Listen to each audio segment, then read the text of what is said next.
Let's talk about the guy, the MVP running back right now, currently. The only one in discussions. You got to cover the game. You got to chat with Frank Reich, Chris Ballard. They're out a bunch of players because of COVID. Carson's going to be able to make it back, allegedly. But what is it about that team, you think, that has them, like, what do you think they think it is because of why they're so good? I watch Hard Knocks. Is it because Hard Knocks is forcing them all to do the right thing all the time because they're being watched? So like the coaches have to say the right thing all the time. Players have to be awake in every single meeting because there is literally a PTZ pan tilt zoom camera staring at all of them entire. Is that why they're so good? Did they mention that? Has that been talked about? Well, let's start with Taylor. The crazy thing about Jonathan Taylor is that he's the most patient runner in the league. Like, this is what Le'Veon Bell used to be. He would just wait there behind the line of scrimmage, look for a hole, hit it.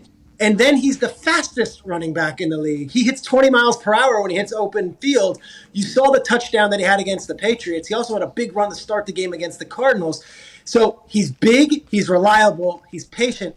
And speaking with the guys at the Colts, he's one of the smartest players on the team. It's almost as if you've got an extension of the coaching staff when you talk to Jonathan Taylor. He gets football. So he knows assignments. He knows scheme, and he knows where to run the ball.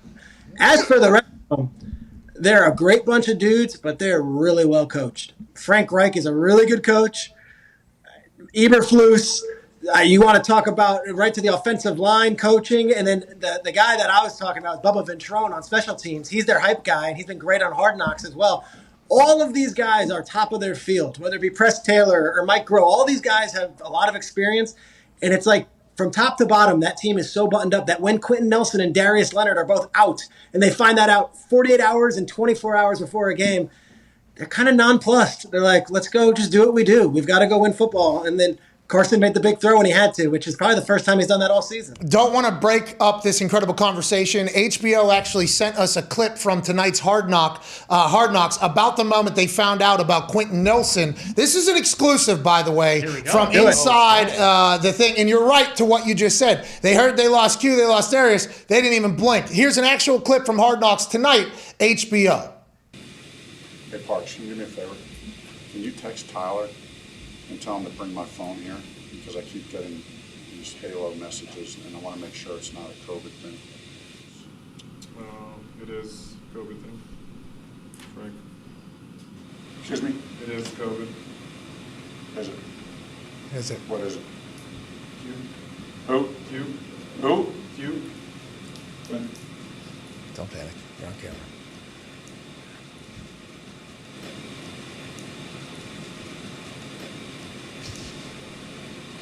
We're good. Okay. Hey, so just remember that our whole mode was just solving issues, and that's what we're doing right now. So let's not be down in the dauber, right? We get it. We got a couple of our guys down, 3 of our guys down. I mean, this is pro football, and our mode needs to be, let's go. Let's go. Let's solve it. The good news is we got great players in this room, right? By far the best group I've ever coached in terms of depth, starting five, depth behind that. So we're good. We're good to roll, right? And there's no question in my mind we're going to go down there and kick these guys. I have no doubt about that, okay? So. Love moments like this, right? That's right. I mean, I'm not happy about Q testing positive, but I love overcoming those things. He felt sick for a couple of days. Yeah. Now he's on good.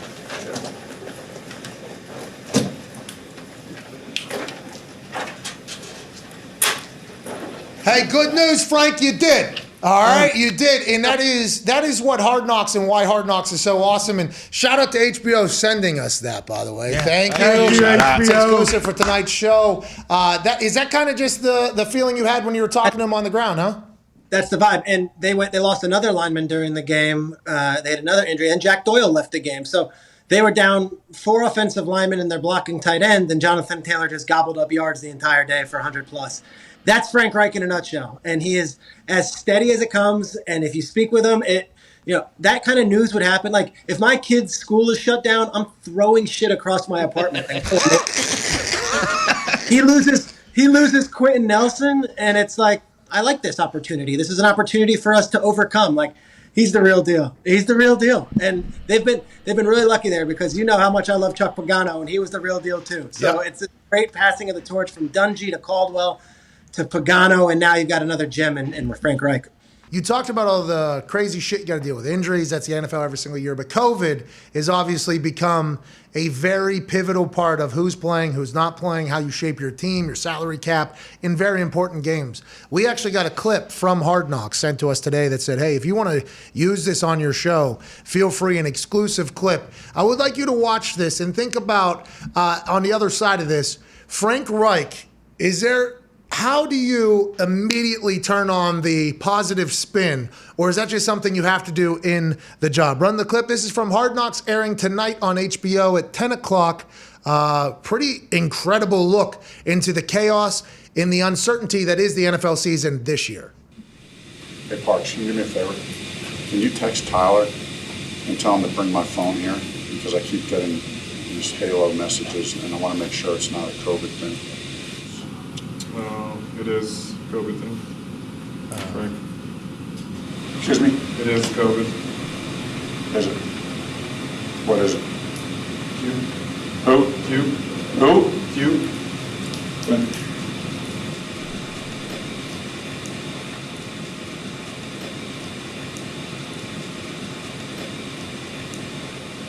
Okay, we're good. Okay. Hey.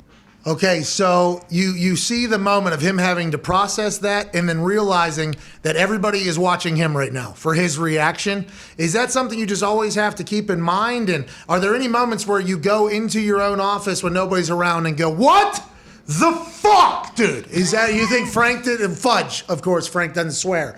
But is that something that you just have to portray that, or you think Frank deep down in his soul, that's just naturally his reaction will be good? Yeah, that was awesome. I think because of who Frank is and who Frank has been the entire time,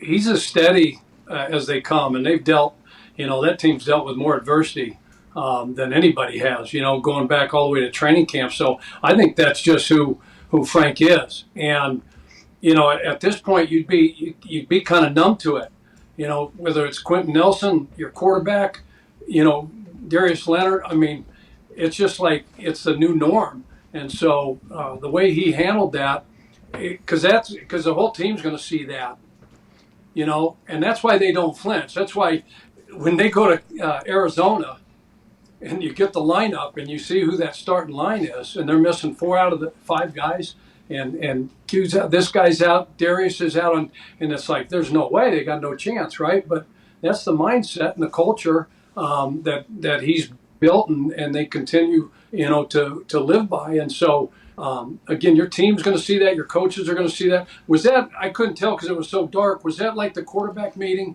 Was that Carson in there? And yeah, so they show that room at least once a week, I think, in the show.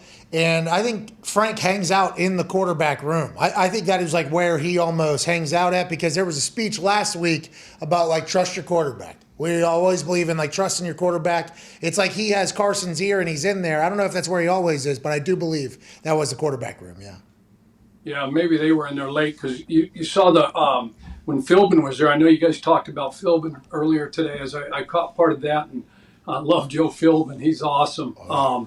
But when you guys were talking about the production meetings, but he had that wall put up, and it's all the great linemen, because that's where the offensive line room was, and all those past linemen that have gone through there, and he had that kind of that mural put up of all the past great Colts linemen. So yeah, I think when your quarterback hears that, and then it's going to permeate throughout the locker room. They're obviously going to see it when it comes on, when it plays. But yeah, I mean that's why those guys they don't flinch, and they certain guys can walk in there and next man up, this, that, and the other, but they don't live that, they don't breathe that, they don't beat to that drum every single day. And yeah, I've gone from team meetings where we've been just decimated, guys, and I've gone in there, super upbeat and tried to spin it however we're going to spin it. We're going to win this game, and then go back and close my office door and just start throwing a tantrum, kicking.